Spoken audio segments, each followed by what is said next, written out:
Hey there, and welcome to That Bond Show, a That Nerdy Site show and the internet's #1 James Bond rewatch show, hosted by two guys named Logan and Trevor. Probably. Join us as each week we dive through a new James Bond movie from Dr. No to No Time to Die. I'm one of your hosts, Logan Wilkinson, and joining me, as always, is my Phoenix son, Trevor Starkey. This is the last one, released before I was born. Yeah. We are now past the halfway point. We are, yes, that Trevor's teasing it here. Which is very, surreal to me that, half of the Bond movies have been released in my lifetime. Yeah, there's a lot of them. We are doing, of course, this week, as Trevor kind of teased, Octopussy, which is the 13th Bond movie. This is the exact midpoint in the series. There are 12 movies before it and 12 movies after it. Octopussy was released on June 6, 1983, 4 months before another rival Bond movie, as we'll get to later on. Trevor, as you touched on, the last one before your lifetime here. Relatively soon, we start to get into the era where we both will have been alive and both will have memories of the films. You only have a few left before we get to GoldenEye for you. Yep. And you will have kind of known almost all of them. That takes us into the cast and crew of the film. We've got Roger Moore coming back as James Bond for his record-tying 6th appearance, matching Sean Connery's 6 times in the role. Canonically, I guess. We've got Maud Adams as Octopussy. We've got Louis Jordan as Kamal Khan. Kabir Bedi as Gabandi. Whose name is never said, I think, in the movie. I couldn't catch it. Yeah, I think Kamal calls him Gobinda once or twice. We've got Steven Berkoff as General Orlov. We've got Christina Wayborn as Magda. We've got Vijay Amritsha as Vijay, which is a fun little cameo. We'll get into that in the trivia section. We've got David and Anthony Maya as Mishka and Grishka. Or as they're listed in the credits, twin 1 and 2, right? Yeah. I'm glad you identified them by name, because I was definitely gonna say in the kill counter, I'm definitely counting them as named kills. Yeah, for sure. Because I had always assumed that they were named in the credits, and get into the true fact now, it's they're not even named in the credits. It's such a bizarre one to not have them listed in the credits for. But yeah. We've got Douglas Wilmer as Jim Fannin, who, this is not going to be a true fact because it's literally just a throwaway interesting fact, but Jim Fannin is a weird, somewhat culty fan, favorite character in the film, who's got I will say, a larger than he should have, fan community around him. And there's a celebrated Jim Fannin Day in the Bond community. I don't even remember. Was he the auction guy? The art appraiser? Yes. Okay. Yes, he is. Yes. But shout out, who you like. You know what I mean? I mean, you are indicative to me of hey, maybe Bond fans are just a little too Bond fandy for the actual quality of this series. But okay. Even I'm not out here celebrating Jim Fannin. I mean, shout out if you do. He's got a great bow tie. We've got Walter Gotel as General Gogol. We've got Jeffrey Keane as Sir Frederick Grey. Shout out to General Gogol getting a bit more than usual to do in this movie. Desmond Llewellyn getting a lot to do in this movie as Q. Lois Maxwell as Moneypenny. And Robert Brown is making his first appearance as M. And Octopussy was, of course, directed by John Glenn for the second of his directorial acts in the film series. Trevor, what did you think of Robert Brown's M? There's not really another time to talk about this, I guess. It was nothing. I don't think of M as a very crucial character in this series thus far anyway. He fulfills the role of giving Bond the mission, which again, if we hadn't been going over this in the trivia every time, in the last one in For Your Eyes Only, there was somebody who did that role, and I would have just assumed that they were M. I probably would have recognized, it was a different person, but it's I don't think until we get to a Judi Dench, I'm gonna really start evaluating M as integral piece of a larger That's when they start plot. fleshing out. Yeah, I think that character even more. like they're at this point they're basically exposition and give the mission. Fair enough.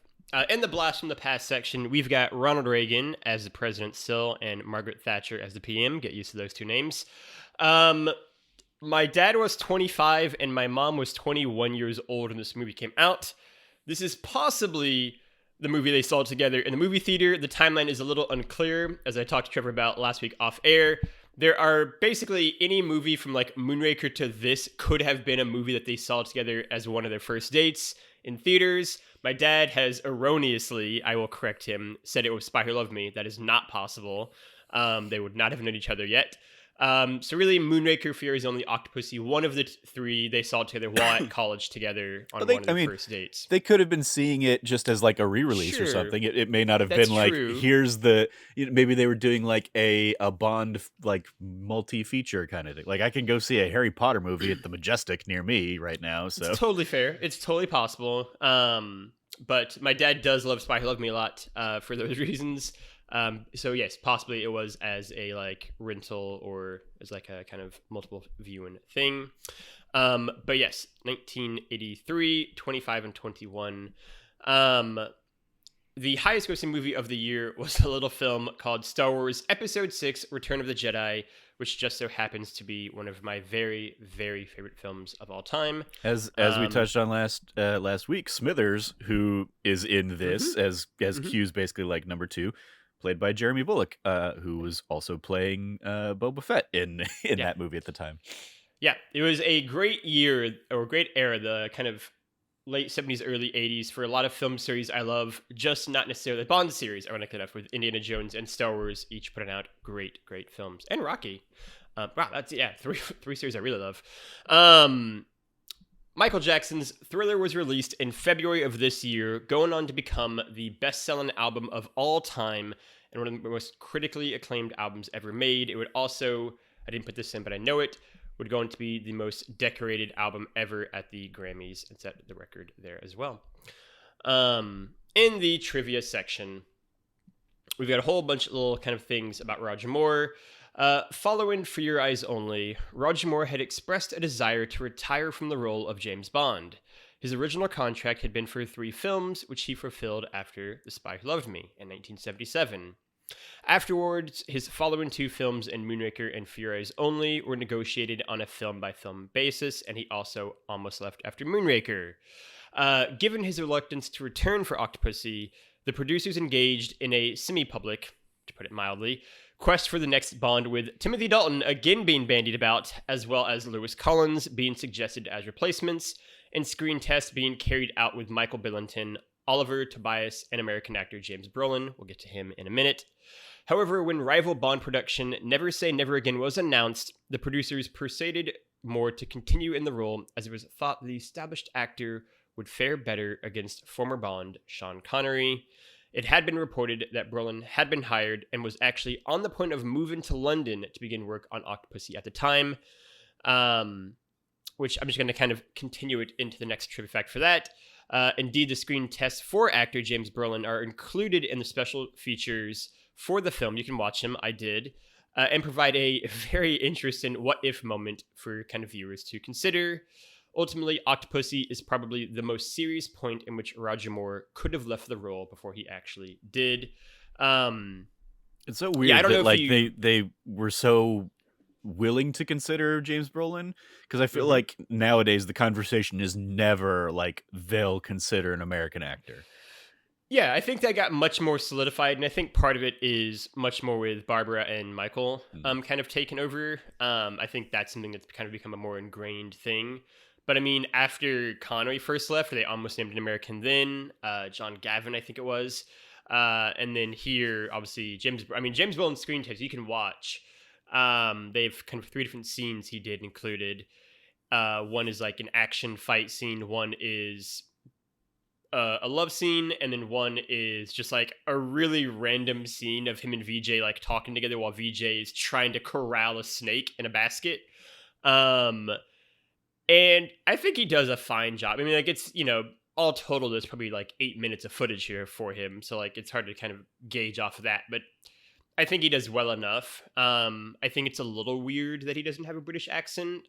And like maybe they would have tried to have him like have one in the actual film. I don't know. But I mean, he's James Brolin. He's still a great actor. Shout out to The West Wing.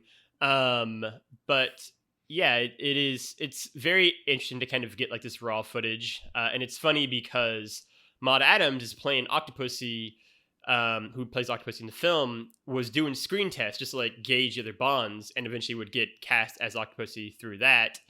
A little bit like Harrison Ford in Han Solo and Star Wars, where he kind of did screen tests and became the actual character. It's really weird. It's definitely like a bizarre thing. I find Octopussy really interesting because it was, like I kind of mentioned, I think the most serious time where Roger Moore really was like ready to leave. And I think if Never Say Never Again didn't come out that same year, the producers and kind of United Artists and MGM would have been more comfortable letting a new Bond step into the role. As it was, they didn't. And so much of this film is about the fact that they have to compete against another Bond, as we'll kind of get into in other trivia later down the line. But yes, we almost had James Brolin. Maud Adams, at the time of Octopussy, was the oldest woman to ever play a female lead in a Bond movie. She was 38 years old when the film premiered. Since then, both Madonna and Monica Bellucci have appeared in the series at 44 and 50 respectively, though Adams at 38 remains the oldest lead actress in this series. I was gonna say I don't classify Madonna's role as a lead actress at all. No. Yeah, they were. I saw some list like celebrated Madonna and Monica Bellucci's like the oldest Bond goes, and was like, I will give them credit as like they were older as like as female cast members. But yes, Maud Adams at 38 is still the oldest. It should be noted that as cool as it is to have a older Bond girl in this movie, she is still, at the time of this movie's release, 17 years younger than Roger Moore. Mm-hmm. Although it is less jarring, I will say, than in For Your Eyes Only, where there was a like 35-year age gap. Yeah. Question, since I haven't looked ahead, like this movie very much has like I hate to put it this way, but like this is basically how they're presenting it, as like introducing the new model of Moneypenny. No, with she does not become the future Moneypenny. Yeah, and I didn't imagine she would, especially knowing that like we only have one more with Moore, and then you've already said like Timothy Dalton basically like pushes a reset on a lot of stuff.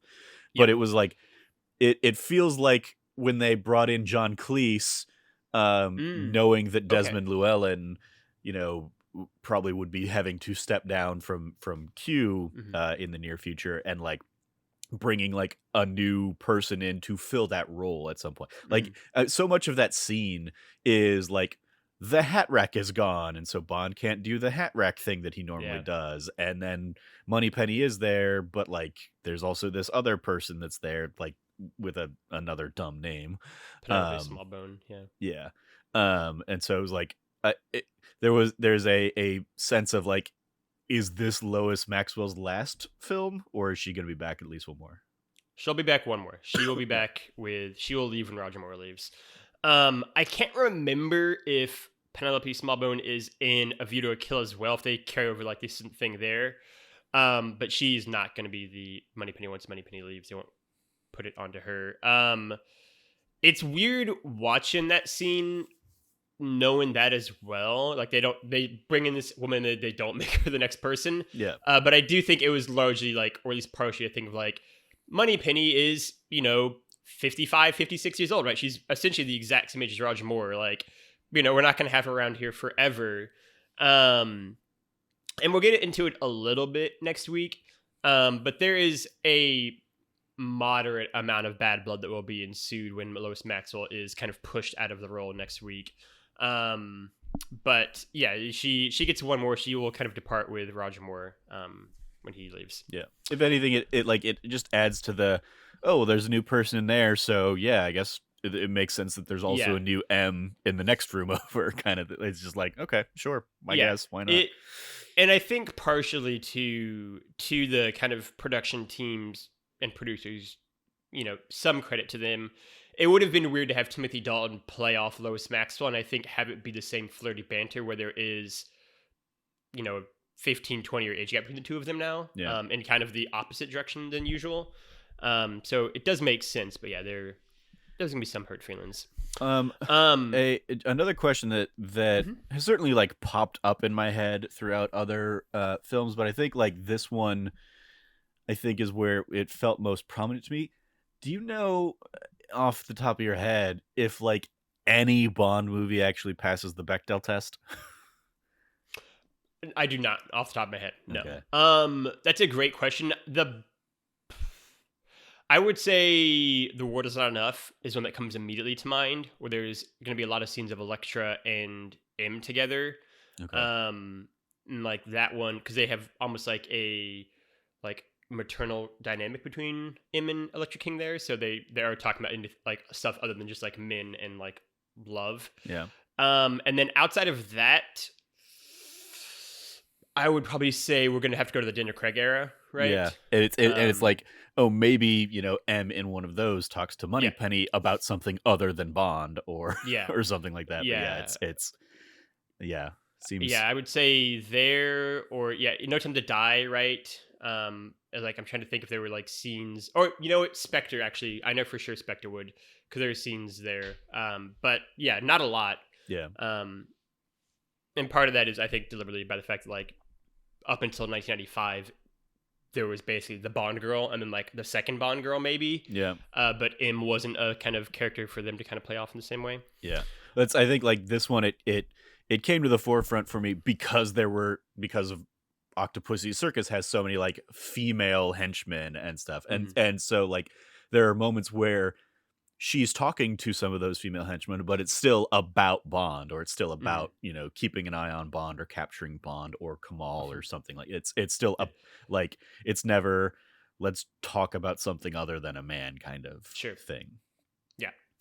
Yeah, it's totally fair. I mean, I think, and we'll get into this, I think, a lot when we get to GoldenEye, and even to an extent with Timothy Dalton films, they very much make a change. I think it is kind of a generational change, but certainly by GoldenEye, they will start to address much more of kind of, I think, the elements of Bond that are more problematic and that haven't aged well. They're going to start to kind of course correct more on them, and kind of give Bond both stronger women to play off of, and also kind of, I think, slowly soften and sand down his kind of more misogynistic aspect, right? Like M obviously famously will call him out for being a dinosaur and misogynistic in GoldenEye.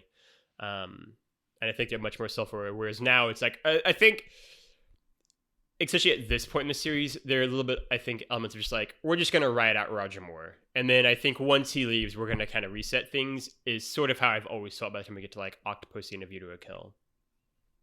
But that's a great question. John Barry returned to the series for the 9th time in Octopussy.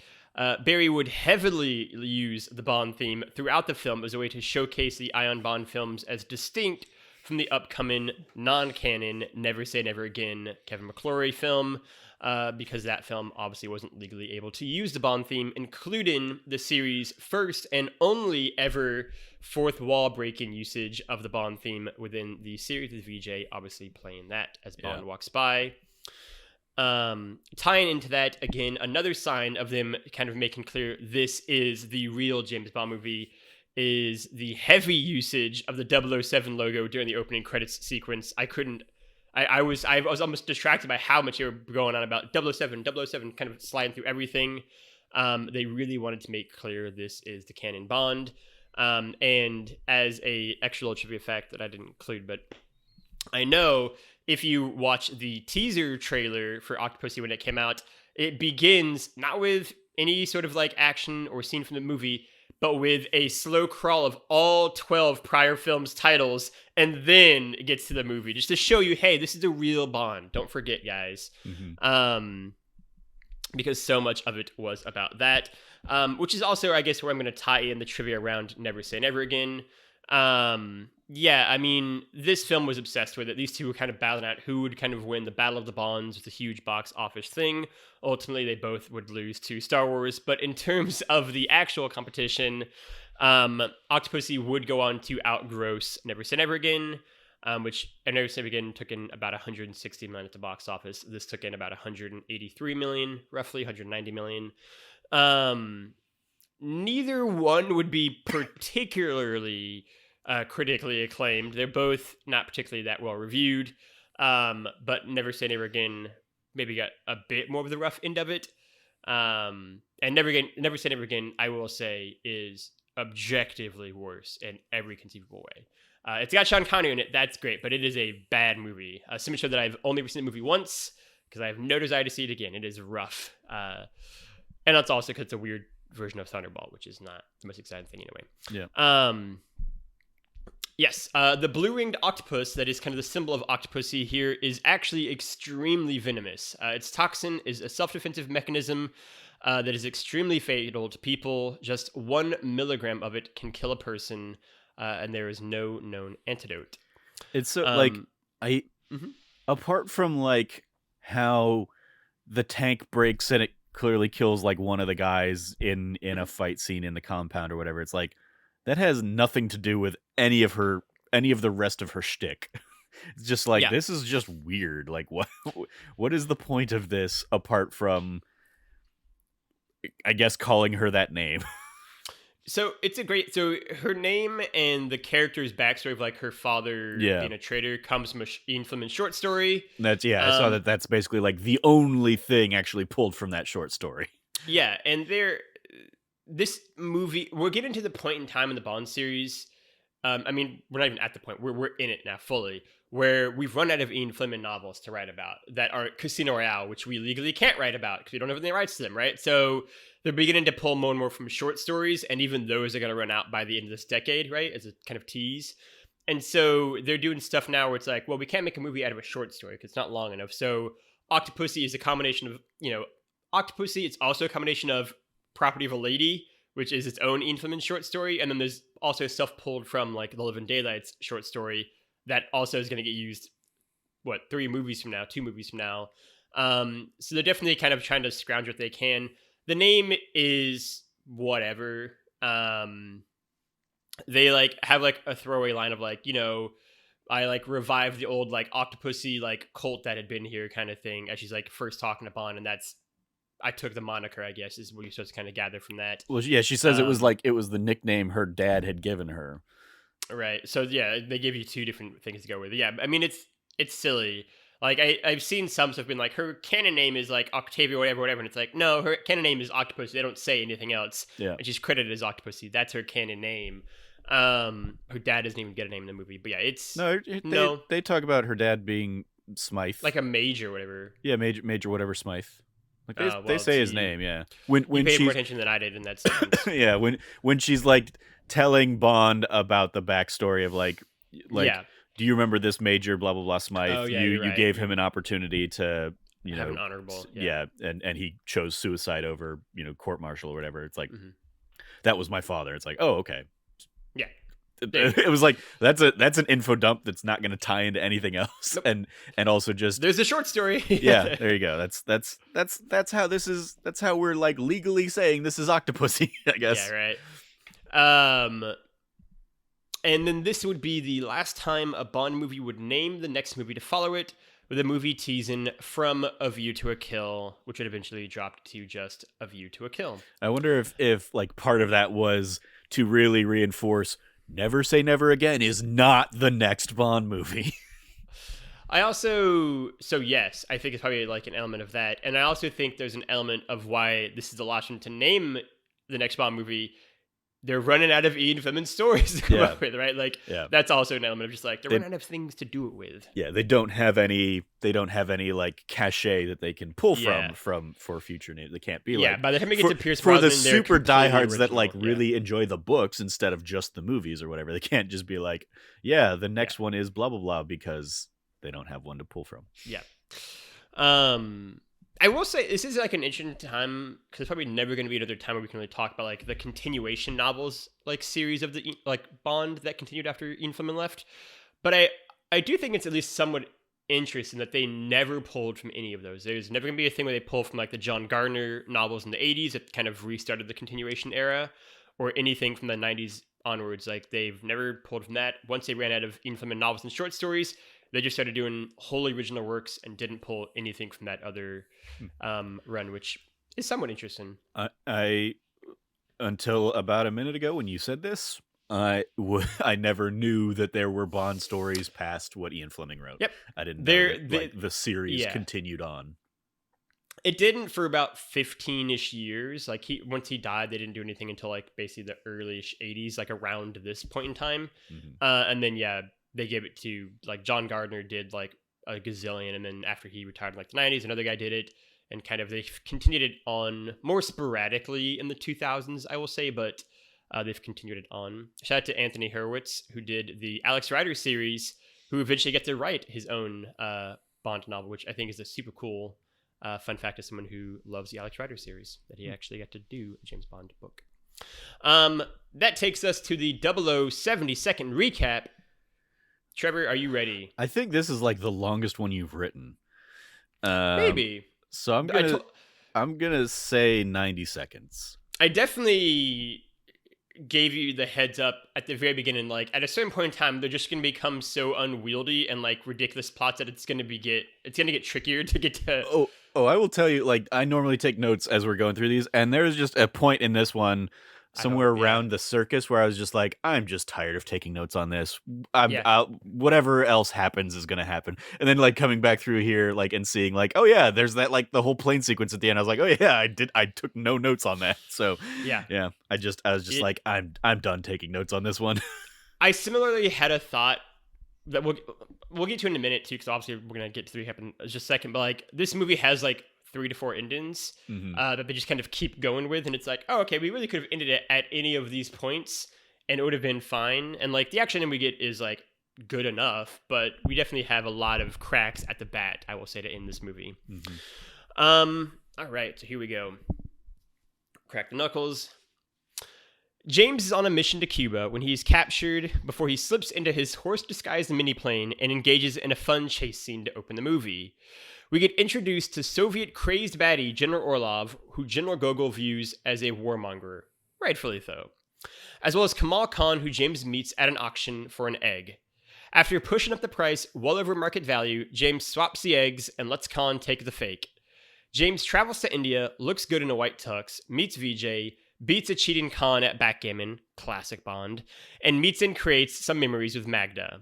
Afterwards, he's captured and taken to Khan's palace, where he hears some of Orlov and Khan's plans before he becomes the prey in a safari hunt. James does a Tarzan yell and tells a tiger to sit, and lots of people on the internet get angry. Bond in a croc disguise goes to Octopussy's hideout, discovers it's the daughter of a man he showed mercy 2 years ago, and just sort of bums around for a while. Eventually, Khan sends goons with spinny blades to kill James. He defeats most, fakes his death via croc attack to get away. General Gogol discovers Orlov is a thief and travels to Berlin to confront him. Orlov and Khan are planning to set off a nuclear blast in Berlin and frame it as a U.S. accident to galvanize public support for the West to de-arm, making it easier for a Soviet attack. Bond goes through a series of disguises, including as a clown. Orlov is killed at a border crossing, and Bond stops the bomb just in the nick of time. Octopussy's troop of women attack Khan's hideout, Khan kidnaps Octopussy, and Bond fights Gobinda on a plane before saving Octopussy and forcing Khan to crash. That's all. Trevor, how to do? How long do you think that was? A minute and 1 second. Or no, not a minute. 101 seconds. It was 98 seconds. Oh, I'm happy with that. I mean, it's definitely it's the longest, but I'm content with that. Yeah. There's a lot going on here, and even reading it through that, it was like this movie has so many plot lines. I'm so excited to get to in a second. But before we get to that, Trevor, how many people were killed? So per All Out of Bubblegum, as we typically pull from these, I'll give you the total kill that they have listed is the final tally of 58. The unconfirmed and uncounted that they identify is Octopussy's League of Female Fighters beat up many people and stunned several thugs with dart guns, but didn't kill anyone. And then of the character kills that they count, we have James Bond with 15. Thug with Yo-Yo has 1, and Grishka / twin number 2 has 1. So of those 15 for Bond, how many of them are named characters, including, as we've already identified, Twin 1 and Twin 2, despite them being named Twin 1 and Twin 2? This might actually be one of the bloodier movies for named characters for Bond, I feel like, because he pretty much kills everyone that is like a baddie in this movie except for Orlov, right? So he kills Michigan Grishka. He kills Khan. I'm going to say he kills Khan. I'm going to say he caused Khan's death, right? He kills Khan's henchman. And then I think the one that's a sneaky one that might be counted is he kills like Colonel like Toro from the beginning of the movie, where like the missile strike, you could argue he kills, and that's a named character, so that's 5. And then outside of that, I don't think the spinny blade guy has a name. There might be some bullshit thing in the credits, but I don't think he has a name. So I'm gonna say ultimately he kills 5 named characters.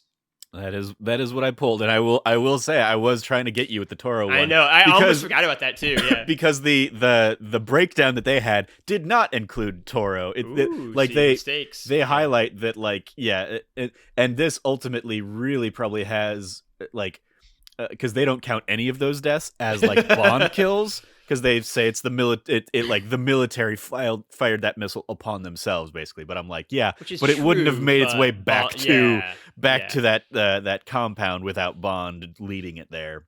Which Bond had to blow up the thing anyway. So he did that. Yeah, so they count that as like 38 soldiers having been seen before the building gets vaporized. And I added in a note there that I was counting one of them as Toro because he is specifically named. Like it was a very like I was like, well, this is a very dumb cold open. Like Bond is trying to pass as a Cuban, as the whitest Cuban they've got on this compound. That's also just randomly next to a horse race because reasons, I guess. But then they show that, oh no, there's actually a General Toro that he's impersonating or whatever. It's like, okay, well, this is just vaguely like Roger Moore. Extra dumb, right. Sure. Okay, I'm happy with that. But yeah, other notable kills from Bond here are he impales one of the thugs on the bed of spikes in that whole like, let's just pull everything people know about, this culture into this bed of spikes, Cobra, Sword Swallower. Yep. Bond smashes one thug into the aquarium where the blue-ringed octopus gets stuck on his face. Bond throws himself and the yo-yo thug outside the lake, but yo-yo thug, who I called like I think I gave him the name Buzzsaw in my notes. Nice. Does not have a name. Bond smashes Twin 1's head with a heavy cannon. Bond stabs Twin 2. Somewhere in there, Bond shot 3 Russians. You're right. One in the head. Yeah, what was it? Yeah, like he just like he is a precision shot when the movie wants him to be. Yeah. And like he basically like hits 3 guys with like 3 headshot kills there. And then suddenly like more men show up and do not. He does not do any more. He shoots 5 guards in Kamal's palace. This is actually one of the bloodier Bond movies. Yeah, and then he drops Gobinda into the valley, into the Utah Valley that was very clearly not India anymore. And then because he tampered with the fuel line, he causes Kamal's plane to crash, killing Kamal as a result.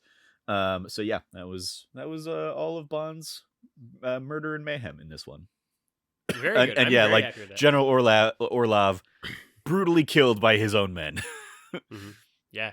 I guess they probably weren't his own because he's Russian. These were East Germans. I don't think they would be counted as Russian forces, right?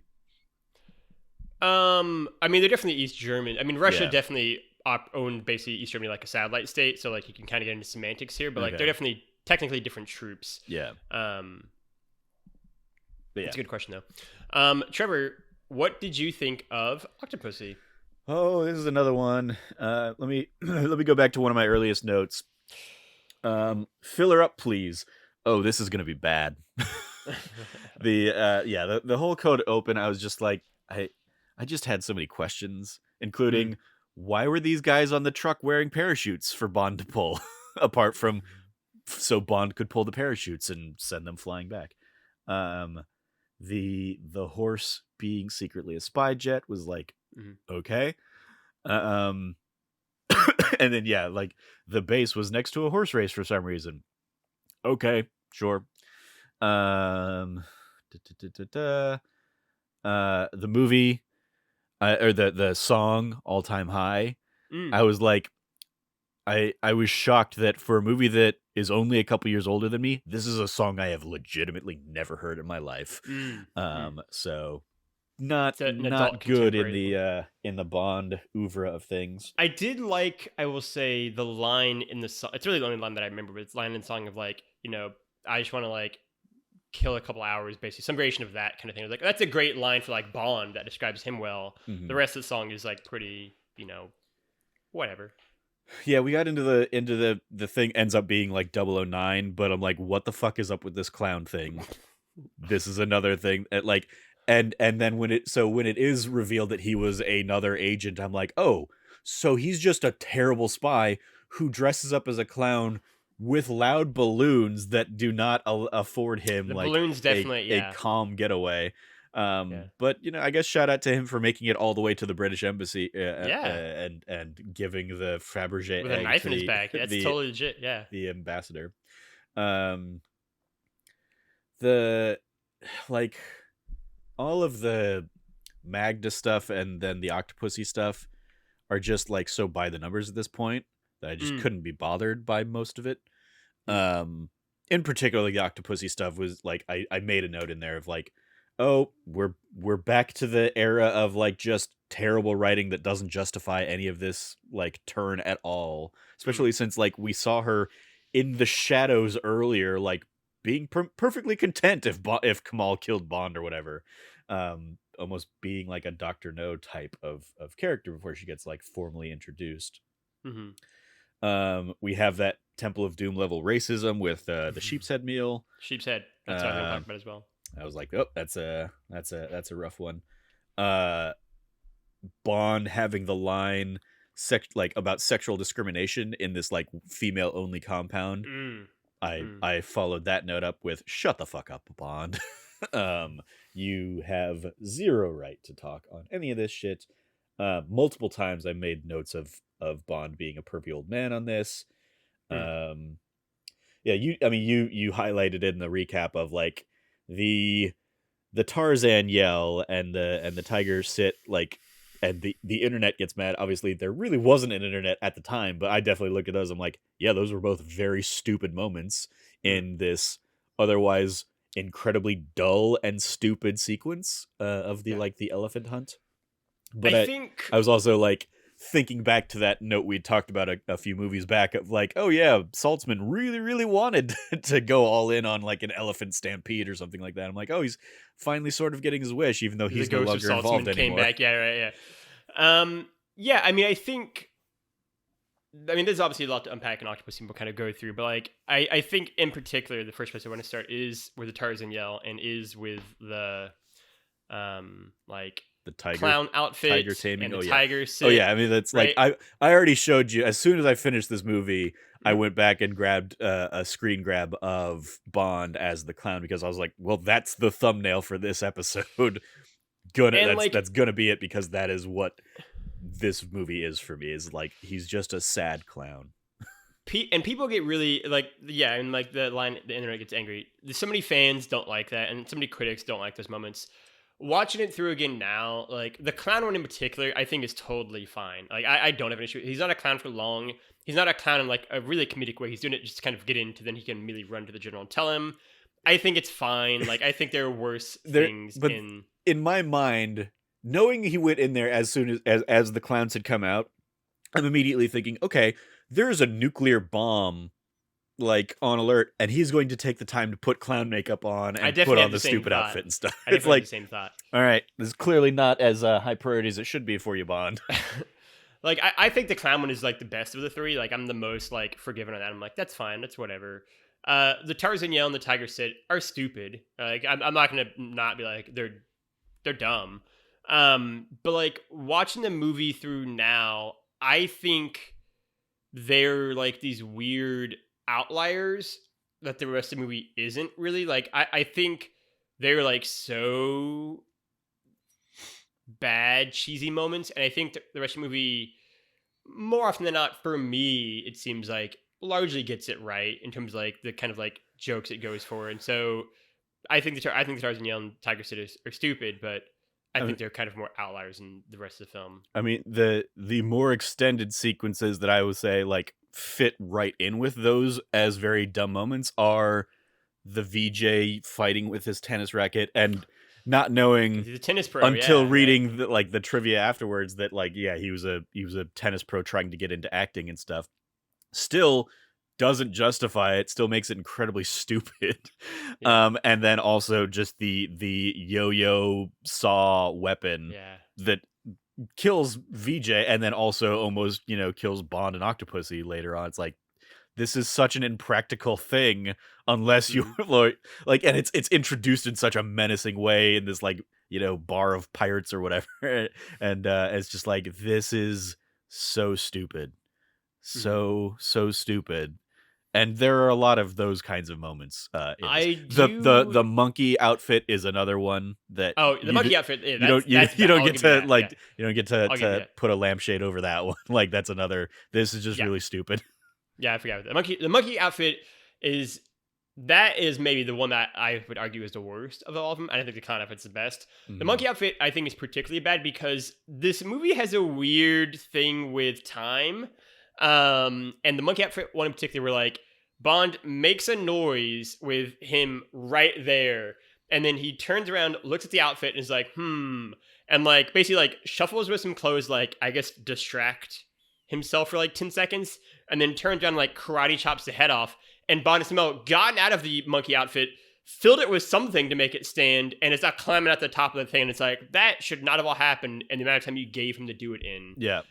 Which is similar to how like General Gogol like goes to like the Kremlin like jewelry store and is like, Orlov is a thief, right? And then like 20 minutes later is in East Berlin now, and it's like, well, that is a longer flight than how you're giving him to get there in. But sure, like it's fine. Like the last act, I will definitely say is the messiest. It's also, I argue, like a lot of the most fun stuff is in the last act, but it is a very weird, messy. Like they're trying to get to the places they're trying to get to in the kind of end of this movie. Mm-hmm. In terms of like running through the film, I think the opening's totally fine. It's got like, there are people who really like the opening because it's like a cool like plane sequence. That's true. It's like fine. I think it's like totally emblematic of Roger Moore's run of like, that is a fine opening sequence that I think is like whatever. Yeah, I think like the action of it was fine. It's just that like once The again context of it. it reinforces like Bond is a terrible spy. Like it is just that again. The Like people at the horse show, just like yeah, like people at the horse show, like the like he sneaks in, his disguise is reversible jacket and hat, and then he almost forgets to put the mustache on that like makes his ensemble. But yeah, then just is doing stuff in complete open air. He's like notably the only one that has a giant name tag drawing attention to him. Like I'm just like, I don't, none of this, like he's just a bad spy multiple times. And it's always the same, like, the fact that he announces who he is pretty much everywhere he goes. Like it's so rare that he actually has like alter egos that he's like pretending to be, and there were like one or two in the last movie. But like almost everywhere he goes and he flaunts that he's James Bond, and he's like openly talking to and like engaging with these people as if, like he's not at all a spy. And it's like, you were just bad at what you do, Mm. James. You're just not a good secret agent. You forget the secret part of the agent. Yeah, after that, then we get to, I like the auction sequence. I think it's a fun, um, like dynamic between him and like the auctioneer guy he's with, and then also Kamal Khan and Magda Yeah. all there kind of together. It's like, I would say, like, it was way too telegraphed that he sleight it, like he does terrible sleight of hand. Yes. Um, it's like anybody watching that's like, Yeah. I know what's happening right now. Like, Yeah. so when he reveals it as a surprise later, it's like you were sitting right next to him. You very clearly would have seen the like the other egg being lifted up or whatever. Yeah. And it's one that like the dynamic of I'm gonna outbid this rival just to see how high he'll go kind of thing. Like obviously it's in many an Uncharted kind of thing and stuff like that. But Mm. it's both in Uncharted 4 and the movie Uncharted. Even though you haven't seen it, it's not a spoilery or any kind of thing. But like it's such a trope that I've seen so many other times Mm. that yeah, maybe this was like the first time they kind of played with that dynamic or something like that, but I can't imagine it really was. So it's just like Mm. this feels like the easiest, most boring kind of approach to this Mm. as well. Mm. Also, and there's another thing, like we've certainly I think stepped away from doing the segment of like things that age badly, like Oh yeah. having a white French person play Kamal Khan, Mm. like an Indian Mm. mogul, theoretically. It's like, Mm-hmm. well, that's bad casting. That's bad. Yeah. Yeah, I mean, it did touch into like the Beatles earmuff moments of stuff that didn't age well. I mean, going through like the notes and behind the scenes production stuff, right? Of like how Maud Adams got cast as Octopussy, right? Like they wanted a South Asian woman to do it originally, right? And so like they had this whole sequence of, like the casting director reached out to the two Indian women she noted in Hollywood, and it's like, well, I would imagine there'd be more than two Indian women in Hollywood, hopefully, but that's where we're at apparently. And then apparently neither of those two women were apparently qualified to do the role of Octopussy, Yeah. which seemed a little far fetched. And so after that, she went to like her Because it's not like her Maud line was Adams like, very good in it either. yeah, her like line was like, after that, I went to people who like could pass as Indian, and apparently even Indian passing women weren't good enough, so she went for a Swedish woman. And it's like, well, I can't think of much more that is further away from that. So yeah, they have to give her the backstory of like, oh, well, she's not Indian. She's like, her dad was a British colonel, so it's fine. Like, don't worry about it. She's, it works. So it's like, I think we could have found someone to fill that role who's actually of South Asian descent, but what do I know? And yeah, I mean, obviously, as you kind of touched on, the like goat's head sequence is, I mean, it is so Temple of Doom, which is like right around the same time. It is crazy, and like to like Bond's like ridiculous reaction of like Roger being like, whoa, like looking queasy at the thing, like eating it, right? And come on, like you're supposed to be like, look at like how like uncivilized and savage Kamal is from eating it, like the eye of a thing, ignoring the fact that most people don't eat goat eyes as meals in India. But yeah, they definitely played up. I think this is a like backwards, uncivilized like place, and he's like a savage for doing this.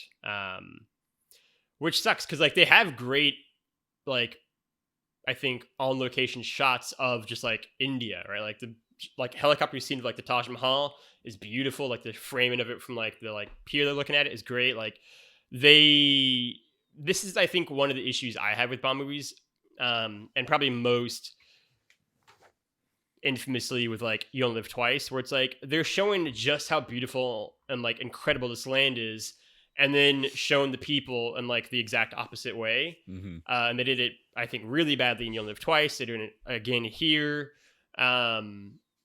And you could argue in Spy Who Loved Me as well, although I think that one probably got it the most right. Man with a Golden Gun definitely didn't. And so, like, I think that is sort of my frustration, too, is that, like, you could have had that entire dinner sequence and just had them eat literally anything else, and it would have played just the same. It would have made no difference to the scene. Like, that's the sort of thing where it's like, that's just such unnecessary lazy racism for like that does no story purpose, right? Like it's not like, oh, like he is powered by goat eyes. It's like, no, like he look at how crazy he is kind of thing. Even under like the safari chase is obviously its own thing, I guess. But um, Yeah, yeah, I I mean, also had a pair of notes. We already kind of yeah, talked about one of them, but like they literally jump a camel. yeah, And I was like, "Oh, it's a jump the shark moment," but they jump a camel. And yeah. then my follow-up note to that is hot coals, bed of needles, fire juggling, sword swallower. So they're just Mhm. going through a checkbox of Check out. Yep. here's all the Indian things we think about. It Yeah. is. It is a thing where, Like weirdly, that ties in thematically with the circus stuff later, but yeah, it's here completely bereft of that yeah. context. Any sort of context. I think Like if you'd shown all of that there's stuff in the context of the circus, would have like totally played fine. way better. But the fact that it's Yeah, just happening here in a street in the middle of a market yeah. that they just stumble upon in their fight slash chase scene, it's like, nope.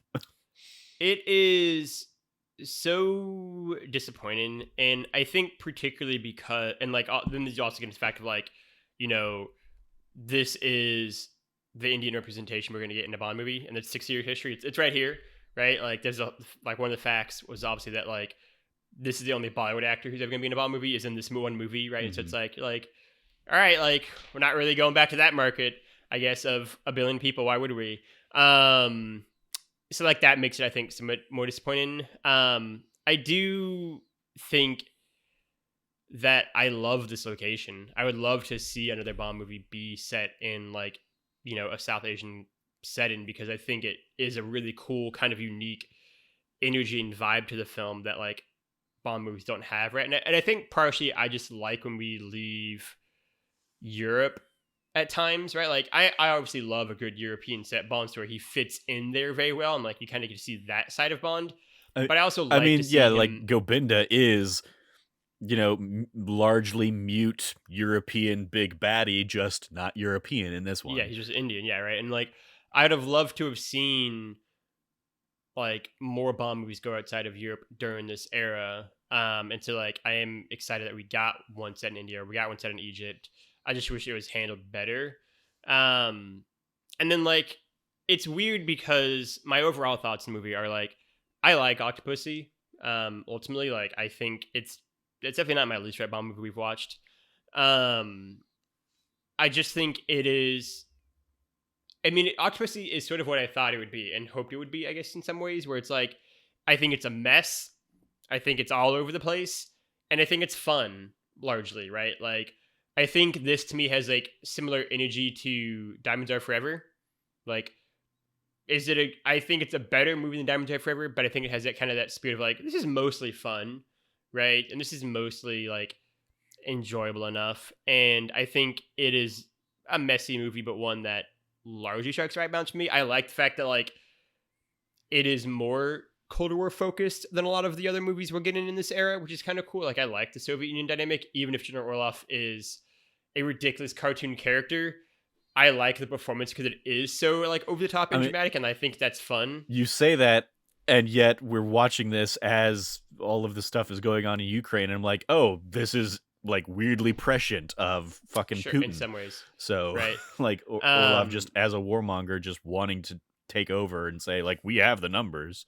yeah, and like I think Orlov is interesting. I'm really curious to hear your thoughts on this because like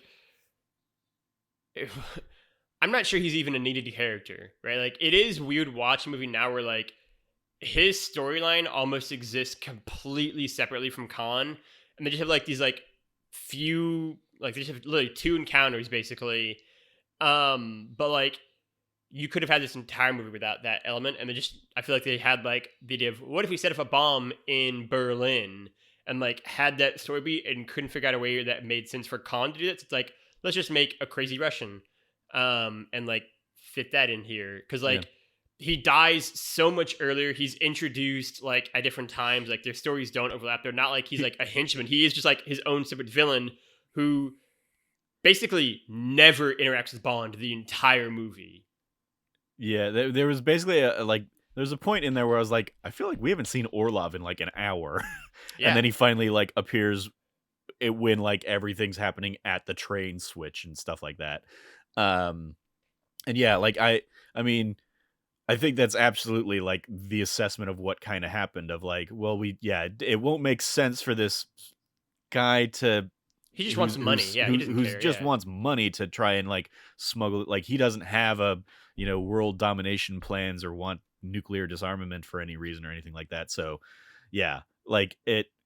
So like the ultimate like plot, which I will say like that was an interesting, like I didn't see the plot going that way of like it being a secret like smuggling operation to smuggle a bomb in Mm-hmm.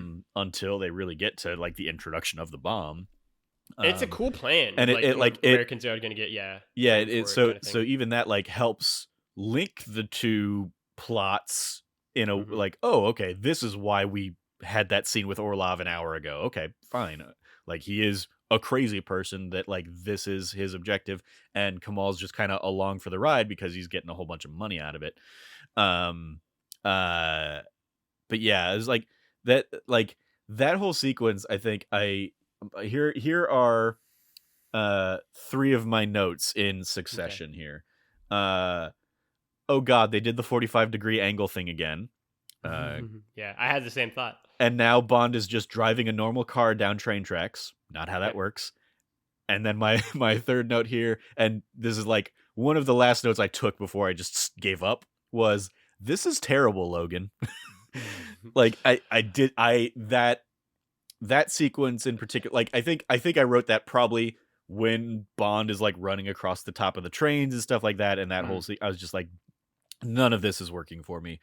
mhm, I'm sure of the time it was probably more exhilarating, more exciting and stuff, but like I've just seen these kinds of fights done so much better so many times since, that mhm, this being a product of its time fails here for me. mhm, mhm, And again, like Roger Moore being too old, like there are mhm. definitely a ton of moments in this where it's like, oh, this is very clearly not Roger Moore, and they're not even really trying to hide it anymore. Yeah, it'll get worse next movie, but yeah. Also, there was a moment in there, and I saw this in the trivia too, and I'd thought it before seeing it in the trivia.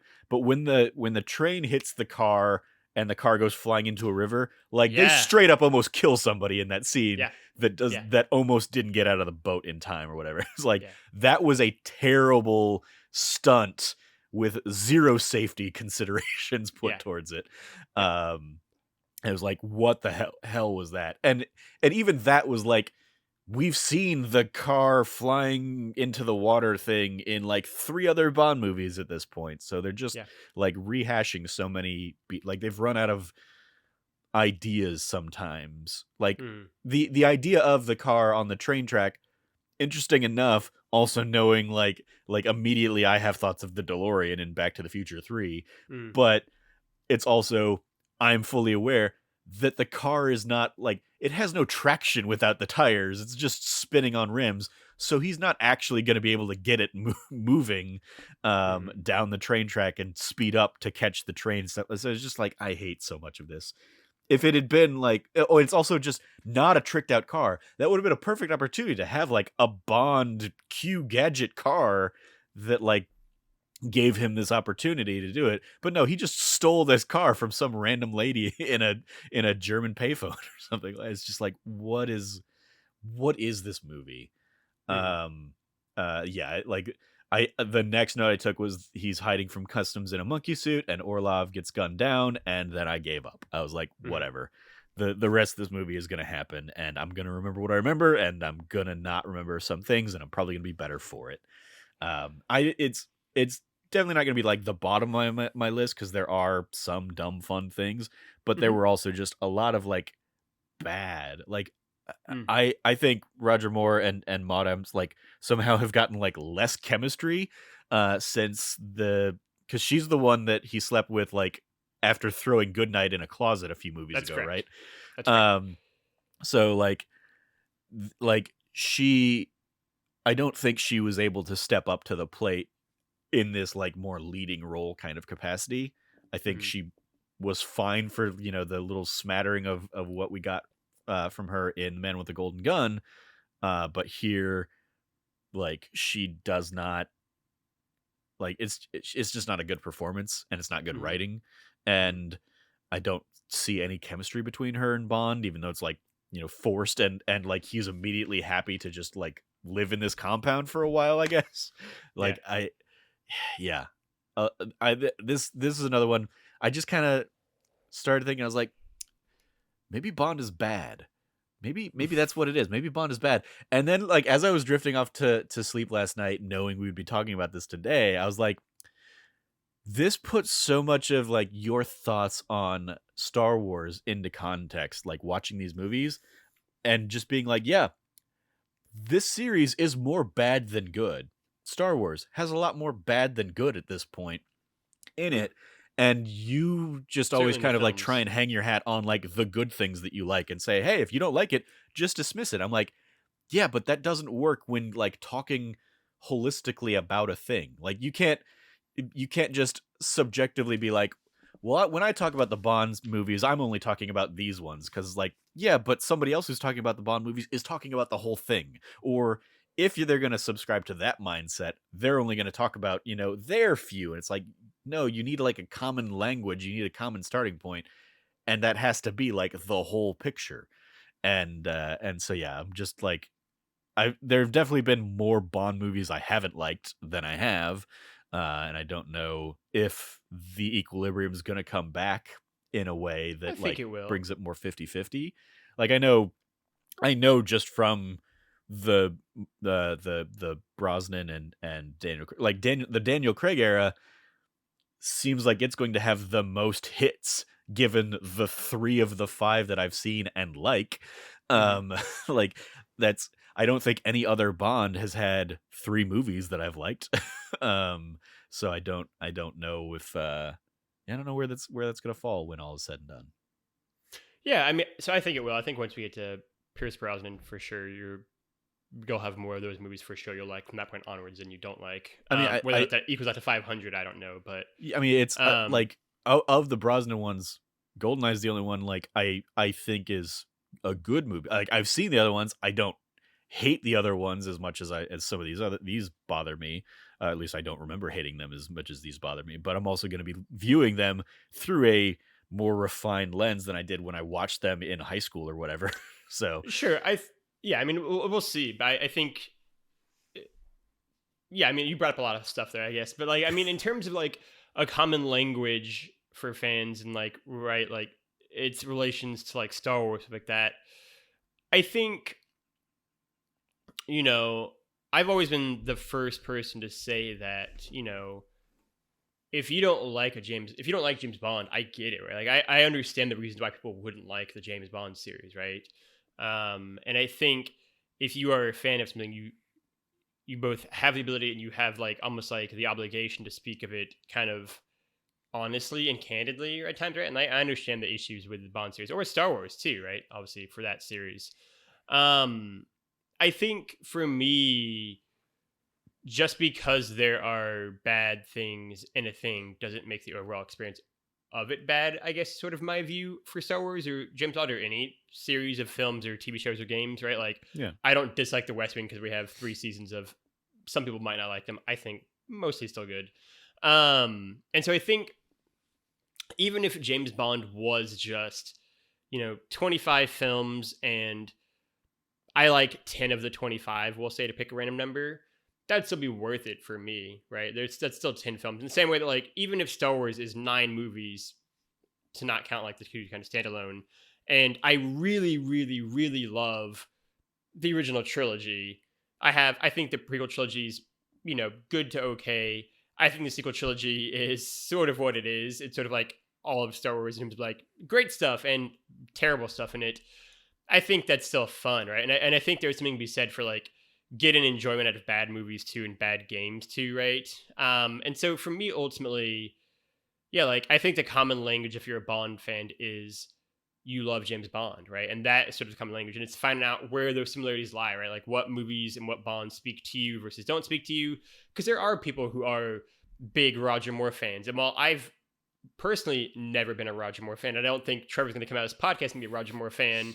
Like I find it interesting, right? And I think they're obviously entitled to their opinion on what they like and don't like in the Bond series, and just as I am, right? And I'm my love for the Connery films and for the Pierce Brosnan films, and so I think that is sort of the common language. It is that shared love of Bond, and then it's just kind of discovering how that love kind of comes about, whether it is from, watching Moonraker. If you were a kid for the first movie, that was the first movie you saw, yeah, you're probably going to have a special affinity for Moonraker that I don't have. Is a movie that I watched a bit later on, and that I think is a bit boring at best and pretty egregious at worst, right? In the same way where, like, I watched You Only Live Twice really young as a kid, and so I loved that movie as a kid, and I think that informed, I watched the Connery movies growing up, right? And the Connery movies have their issues. We've gone over them, I think, pretty candidly and honestly on this podcast.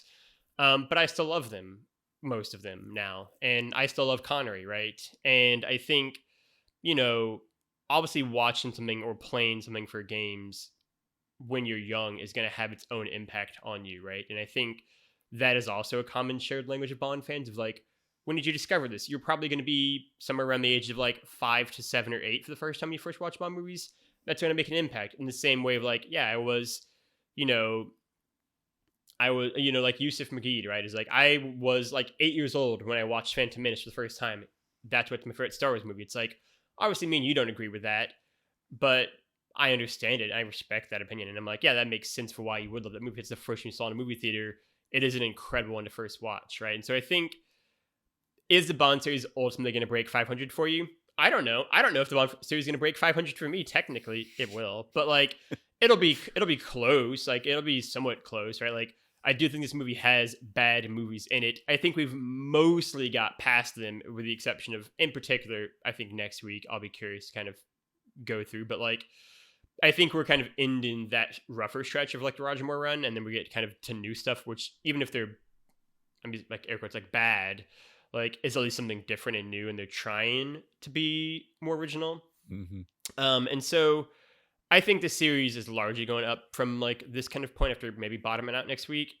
And I think, it's a fun thing to kind of get to watch these movies and give that context for like what's come before, what's going to come after, how they're either improving or not improving, right? Like, and Roger Moore's run in particular is interesting, I think, where I think he peaked really early, right? Like, I think his two best movies are within his first 3 movies, right? Like, he had Man with the Golden Gun, his second film, and it was really bad, and I think it derailed a lot of shit, and then they really course-corrected, I think, really well with Spy Who Loved Me, and then it just sort of feels like they kind of fell asleep at the wheel a little bit for his next, like, 4 movies.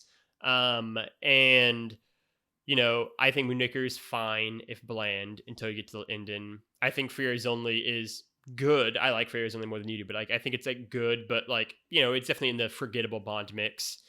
I think Octopussy is a mess, if, fun moments.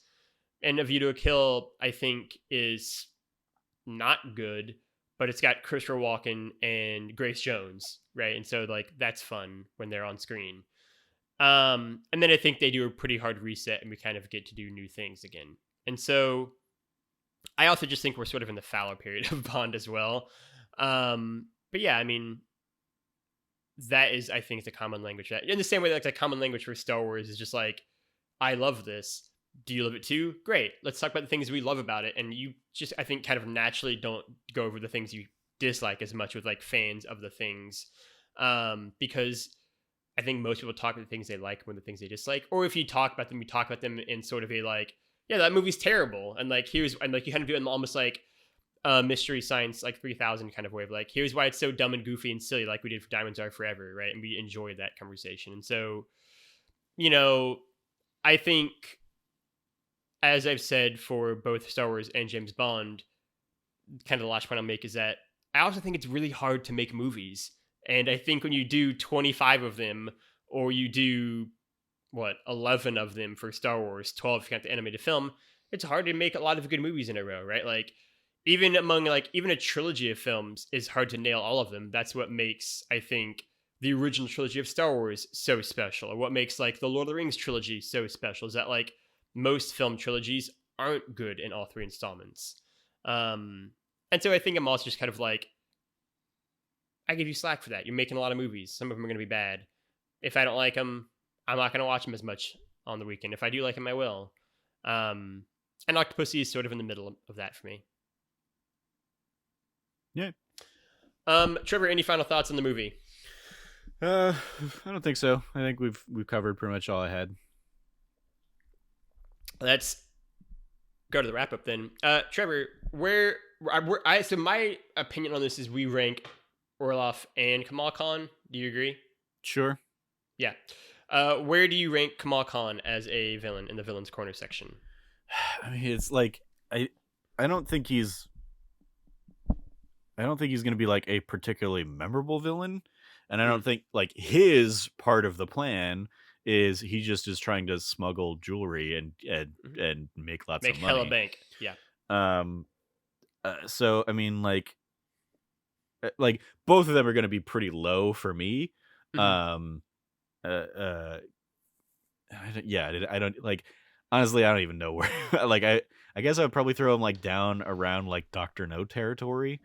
Like, there's nothing really of either of them that like stands out. Like, I will say, like the plot that Orlov ultimately has is like an interesting and smart plan of. Yeah, we're going to have this nuke go off on a U.S. airbase, so they're not going to know who to attack. They're going to, like, everybody's going to assume it was a misfire kind of thing. It's like, oh, that's actually surprisingly galvanize clever. Public support to denuclearize, and they won't have the weapons, and then when we do invade, like, it's a smart plan. But then I was also then immediately confused as to, like, why he then becomes so adamant about trying to get to the train to the point that it leads to his own death. It's like, because he never like admits to trying to go to stop Bond or anything like that. I think that's the assumption you're supposed to have. I feel like that's the only rationale for why he would be like trying so desperately to get back to it, is knowing that Bond could foil his plans at that point. But it's still like he just like as a result he ends up coming across like an incredible buffoon, like knowing exactly what's going to happen if he tries to run through Checkpoint Charlie like a madman. That I will say that's like the one thing of this that I'm like, oh, they actually kind of treated that was like some actual like serious stakes of they're not just going to let some random person they don't know onto a military base without any kind of credentials and whatnot. And they're not going to just let this, guy that they don't know pass through this checkpoint and chase after a train without, firing upon him. So like the fact that like they actually treat those with the level of severity that like those kinds of incidents should be acting with, it's like, okay, I don't like that it leads to, ultimately Bond in a clown outfit, but whatever. But yeah, so as for these villains, I think like both of them are pretty like low on the list. Neither of them really do anything particularly memorable or standout. And like Khan, I feel like Khan was just kind of like he wanted to kill Bond, but like he never really puts a lot of effort into it. Like he goes and hires random pirates to do it. Like, hey, this guy has a buzzsaw yo-yo. Okay, yeah, sure, I'll pay you to kill him, but make sure the woman isn't hurt or whatever. Like it's. I did want to say, like, the one rule he gave, and it's like, that spinny blade guy could very easily have killed her instead. Like, that was, like, the one rule he had, and it's like, you almost killed it at the very beginning of the attack. Yeah. Like, so, like, his whole thing, like, I feel like he had plenty of opportunities, if he wanted Bond dead, that he could have killed Bond before a safari chase or whatever. Like, you could have very easily killed him at the sheephead dinner thing. Like, why treat him to a sheephead dinner if you want this character dead? Poison him, So like I just didn't understand really his game. Apart from this smuggling operation is bringing me lots of money. I like money, and I want more of it. I'm willing to like I use loaded dice and backgammon in the most obvious way since Goldfinger. I'm a cheater. It was like even that, but I've found a better rube than Goldfinger ever had. So like I found this random guy who's like totally thinks that it's really the dice, doing the tricks here. I did like the backgammon sequence though, because just for the scene of like Bond being like player's privilege and taking it. and then rolling the dice and are, like not even looking at them and just being like, what do you know, like double sixes kind of thing. Like that was a Yeah. cool like Bond moment, I thought. Yeah, I mean, like that was reminiscent to the like him cheating in golf kind of thing. Yeah. With like again, like there was a lot of like Goldfinger like doused around that moment, and it Yeah. was like as soon as he sits down, I was like, okay, well, how is he going to make this work in his favor to get the one up on Kamal here? Because again, we know that it's like rigged dice, weighted dice. Uh, and yeah, it wasn't as satisfying for me as I think it could have been or should have been. Like it's almost like the like another element or another moment I thought of as I thought of this. I don't know if you've ever seen the movie Maverick with Mel Gibson. Yeah. I Yeah. love Maverick. Actually, it's a great movie. It's like the final hand of poker where like Yeah. everybody has a rigged hand, and he picks that like one last card from the middle of the deck, and like luck just favors him kind of thing. Like I think that's a way better way Yeah. of like getting the That's comeuppance a against the great cheaters call-out, Trevor. Holy than shit. like anything else that's happening here. So yeah, it was like it's like okay, like yeah, of course he's gonna win. I did appreciate that, like yeah, he's like loading up his pockets, and then that came back into play and like saves him from like one of the weapons that stabbed him or whatever. And then they throw a whole bunch of money and just get like the crowd around them. Mhm. But yeah, other than that, it was just like this is a weird like power play between these two characters. Okay, whatever. I think that that's all totally fair. I think it's a fun sequence. I think like our villains Kronos is so fun because it's a combination of our two lists, obviously. So like I would have him higher than certain characters, but like lower than others, right? Like I think he's better than Drax, but like I don't know if I think he's better than like Largo, Club, and Doctor No. Ultimately, I'm content to put Kamal Khan like below Doctor No, but ahead of like Christados and Stromberg, and then I would probably put Orloff behind Khan, but above those two still too. Yeah, that works for me. There we go. Again, I've been mentioning it a lot in my like the written reviews I've been doing for this list, or for this podcast. But like, I think this is just Roger Moore's villains, right? Like, Yeah. I think they, I feel like I'm saying it almost weekly at this point in the reviews, but just like his villains are routinely ones who are just sort of forgettable and bland, or like bad knockoffs of like way better Connery ones, or the villains are like okay, but are like surpassed by way cooler henchmen, right? And like I think Kananga Mr. Big is the best villain we're gonna have from the Roger Moore era, with the maybe exception of Christopher Walken next week.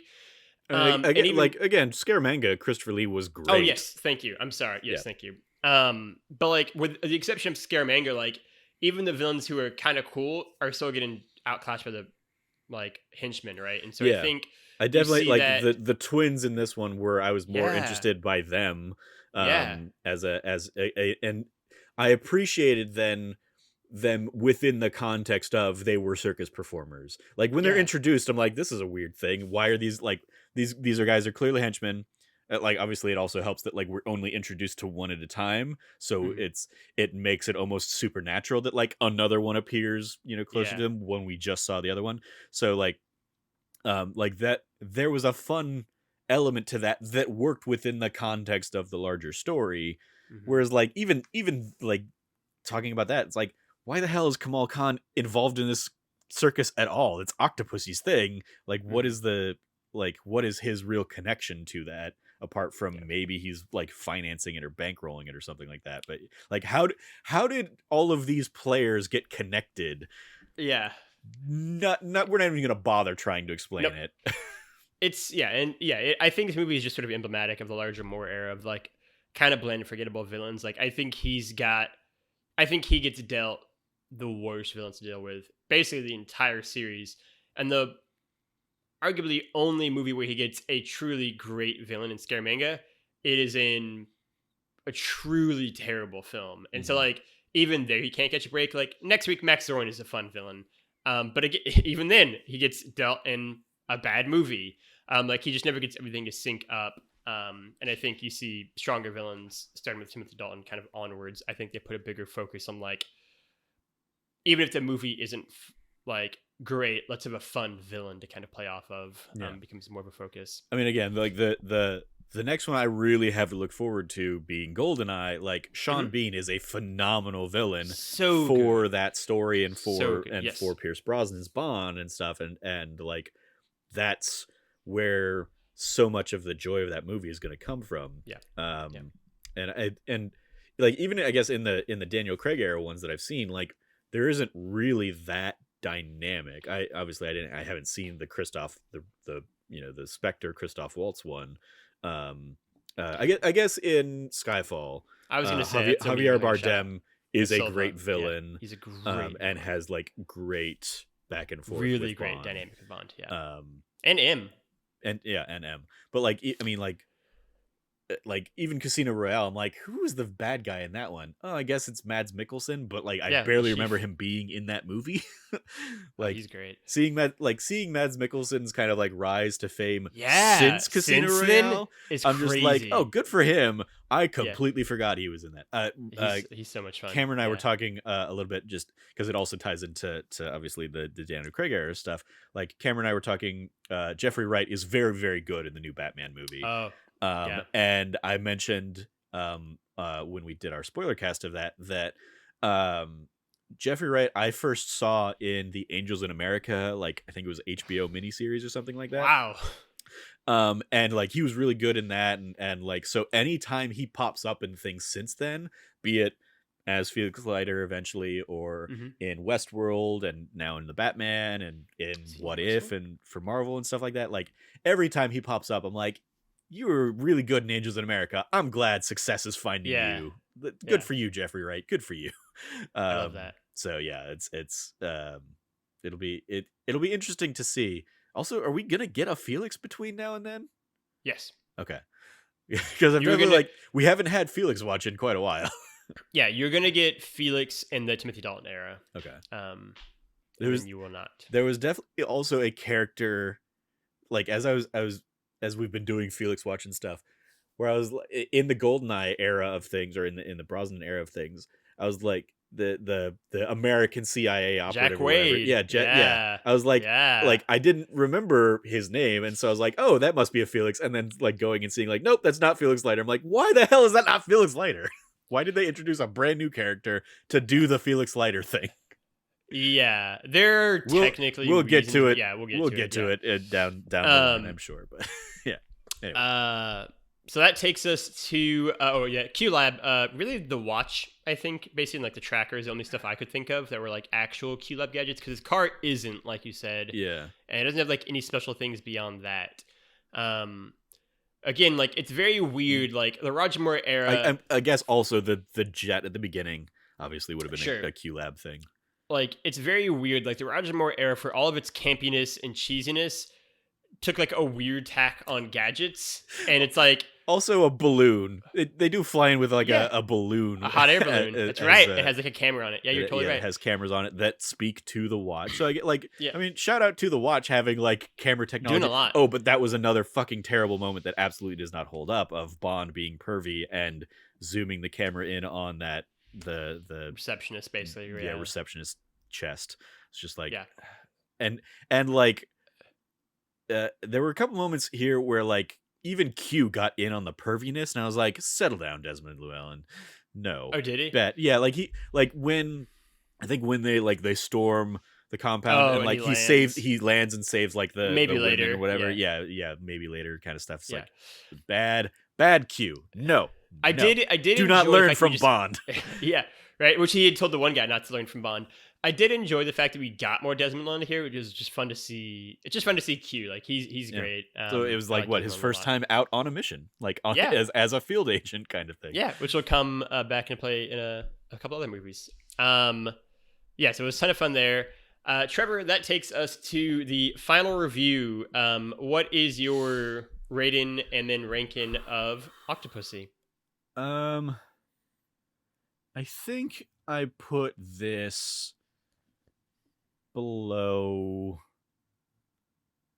Dr. No, above You Only Live Twice. Okay. I think that's where it's going to fall for me. Okay. So yeah, like middling, but this is also like, it's probably like if I were to break my list into 3 tiers of like good, okay, and bad, it's Like probably the average, top of yeah. my bad list. Like Okay. everything below like Octopussy and Let below me see. is like I don't ever want to think of these movies again. Whereas Dr. No is probably the last of the like it's okay, it's fine Yeah. kind of movies. Okay, I'm totally content with that. Yeah, that's totally valid. Yeah, so halfway through the series, Trevor, you're listening is For Your Eyes Only as your least favorite, then Thunderball, Moonraker, The Man with the Golden Gun, You Only Live Twice, Octopussy, kind of ending the bad list. Then we go to Dr. No, Diamonds Are Forever, Live and Let Die, On Her Majesty's Secret Service, From Russia with Love, I think The Spy Who Loved Me. Oh, I think On Her Majesty's Secret Service is probably the last of the like okays, and then I think From Russia with Love, Spy Who Loved Me, and Goldfinger are the only ones I would like classify as good great. in Yeah, in sure. my tier here. From Russia with Love, Spy Who Loved Me, and then your favorite movie is still Goldfinger so far. I'm actually that's sort of where I'd put weirdly enough Octopussy before coming to this podcast on my list. I was like, maybe it'll change a few spots when I talk to Trevor. I mean I basically my back and forth is, do I like it more or less than Thunderball is sort of where I'm at with it, right? Mm-hmm. Like I think for me at least, and actually maybe for you, it is my third favorite Roger Moore movie, right? Like I think Live and Let Die, Spy Who Loved Me are better, and then I think Octopussy is better than Man with the Golden Gun for sure, Moonraker for sure, and I like it more than Fear Is Only. Yeah, that tracks with my ranking there. Even if I think he has a better performance in Fear Is Only, I think the movie around him is better here and more fun. And so for me, it's like, yeah, like, do I like it more than Thunderball or not? And for that, I kind of go back and forth. I obviously like Thunderball more than you do. We don't need to spill more ink on that one, I think. But that's like we talked at one point about like maybe sliding in Never Say Never Again into this, and I was like, no, I hated Thunderball. I do not want to watch Thunderball again. It's like Never Say Never Again is such a interesting movie. Like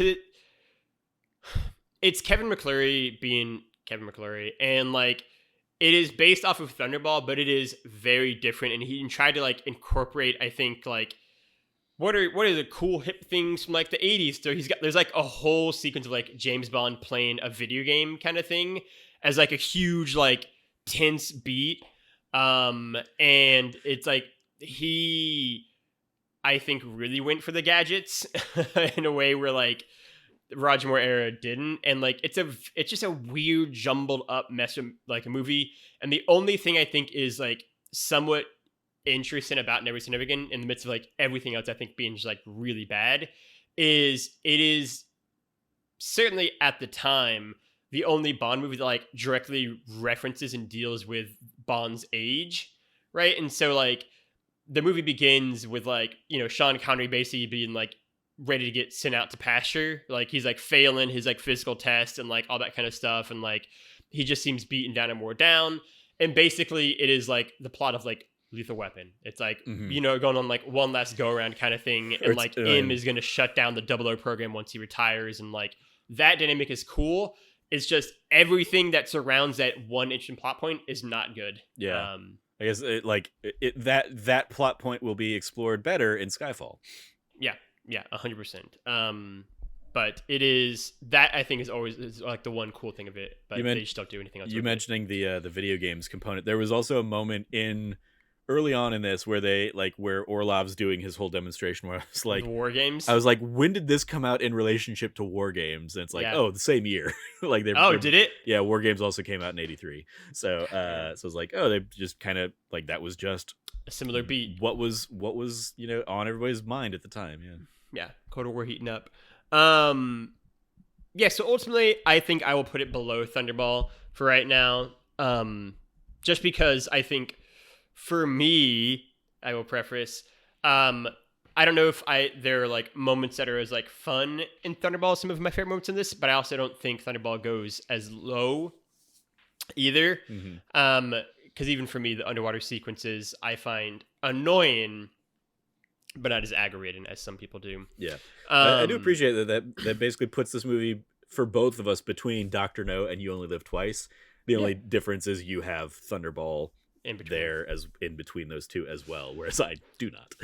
I ultimately think that by the time this list ends, Octopussy is going to be right around 14th to 15th on my list. It's sort of what my prediction was going into this, and I think that's largely going to hold true. I think most of the movies we're going to watch after this are going to be higher than this or tied to it. And so I think it's going to fall a little bit, but it'll still ultimately probably make like 14th or 15th.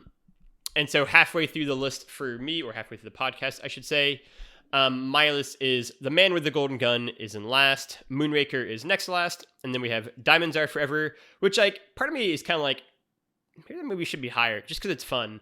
For Your Eyes Only, I mean, You Only Live Twice. Again, like, that one was fun because we watched it together. I do wonder, I do kind of want to watch it and just be like, I want like a gauge, like, is it fun by yourself to like be like, it's a fun, cheesy movie or not? Yeah. We have Diamonds Are Forever, For Your Eyes Only, You Only Live Twice, Octopussy. Then we have Thunderball, Dr. No, and my top 5 is then going to be On Her Majesty's Secret Service, The Spy Who Loved Me, should be From Russia with Love, Live and Let Die, and then Goldfinger is also the top of my list. Which I'm pretty happy. I'm pretty happy with that list so far. That takes us to the end of the show. If you like what you watched, you can go over to youtube.com/thatnerdysite, where you should already be on this YouTube-only series. Hit the like button, subscribe to the channel, hit the little bell notification so you can get notified when a new video go live just about every single day of the week, and sometimes multiple times in the week. And go check out all the goodies we have over there on the YouTube channel. And leave a comment. Tell us what you think of Octopussy. Maybe you have stronger thoughts about it than we do. Otherwise, you can go over to thatnerdysite.com and check out the site there. We have all the podcast reviews, features, always going live over there, Monday through Saturday. In addition to that, you can also go check out the written review of this film that'll also go live there. I am kind of curious to run through that one, I think. In addition to that, you can go find Trevor at Trevor J. Starkey on the internet. Trev, anything that you want to shout out or plug? I will shout out That D Plus Show, because even though we record these like a few weeks in advance, I'm trying to get better about like knowing what we're going to be talking about on That D Plus Show a few weeks in advance. So tentatively, if things went kind of according to plan as of this moment, the most recent That D Plus Show would have been West Side Story, the Steven Spielberg West Side Story. That you can go check out our thoughts on that. And then most definitely the one upcoming is going to be on the first episode of Moon Knight because that's the new MCU series starting here at the end of March. Oscar Isaac, right? Yep, Oscar Isaac. Yep. Yeah, so check that out over on youtube.com/thatnerdysite or on podcast services for that one. I will echo that shout out. You can go find me at LiftyLogie, at LiftyLogie, LOGGY. I love having these kind of schedules for D Plus Show. It is routinely one of my favorite shows to do. There should be some good conversations in the month of March. Yeah, the month of March. I will also give a shout out to Cameron's Friday Night Dying Lights Let's Play series. I watched an episode 2 of his this past weekend. It is Cameron Abbott playing through a video game in all of its glory, so you can go watch that. And it's fun to see him kind of experience Dying Light. Really, I think it's fun to watch Cameron play any game. He plays games in a unique manner. You can also go find That Nerdy Site at That Nerdy Site all across the internet. For myself, for Trevor, for all of us here at That Nerdy Site and That Bond Show, we will return in A View to a Kill.